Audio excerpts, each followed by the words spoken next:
A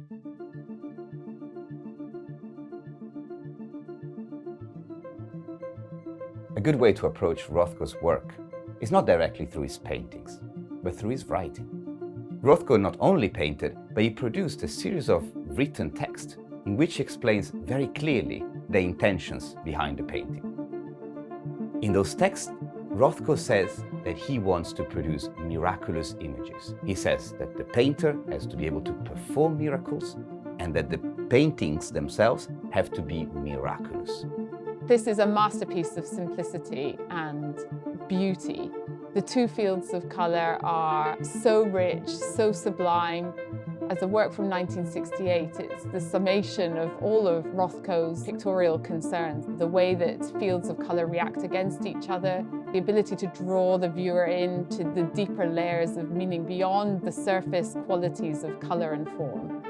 He didn't understand his works as ornaments. He understood his works as tools, tools that allow you to perform something. Through the painting, you're capable of going elsewhere, of moving one step ahead. This idea that some objects, some words, some images are not just ornamentations is typical of mystical thinking. Objects, words, images are tools, are vessels that take you elsewhere. This is their function. As with all of Rothko's painting, this work evades any literal interpretation. And here we see Rothko's inspiration from classical music, where the process of listening for Rothko inspires these very meditative, transcendental works where you are taken to another place through the vibrations between the two fields of colour working against each other. In his younger days, Rothko wrote a manifesto together with another fellow painter in which he explained why he was painting enormous paintings. And the point was that he wanted to create an entire theatre in which he would be immersed. So, in a sense, he wanted to make music through paintings. Music is an immersive environment that surrounds you. Later in his life, however, he ended up making smaller paintings. In part, this is because physically he was unable to produce them, but I believe that in part it was also because he realized that the peculiar nature of his paintings would still work like music, would still be immersive, even if it was on a smaller format. How is that possible?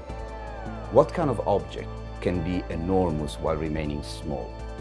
There is in anthropology and in philosophy a lot of work about these special objects, objects that are small and enormous at the same time. They are called sacred objects.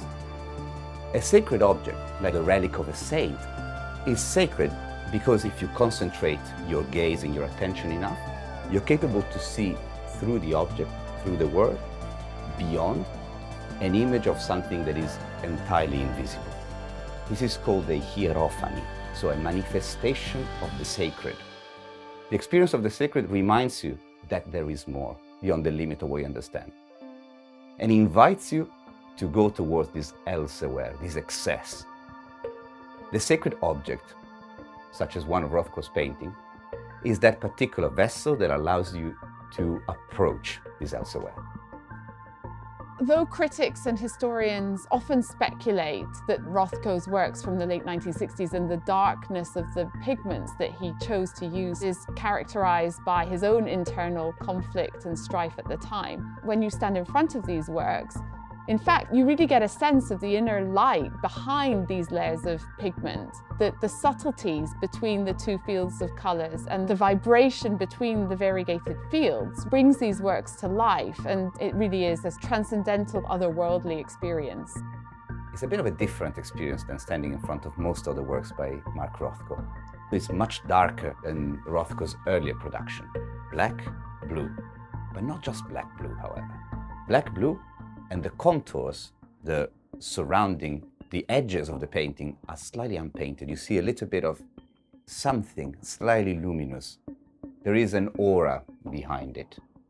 The glitter behind it somehow is not mentioned in the name of the painting. Black, blue, and what about the third thing that you see at the edges? Paradoxically, it is perhaps that thing which the painting is about. The light that you perceive but you don't name behind the black and the blue. I am convinced that the later production of Rothko is not reducible to a suicide note through painting, as other critics have said. I am convinced by reading what Rothko writes, not just by looking at his work, that there was not a simple optimism in his work, but there was a clear understanding that the sorrows and the desperation that we can name, the sorrows and the desperation of life, do not exhaust the wealth of reality. There is always an excess, and this excess is full of light.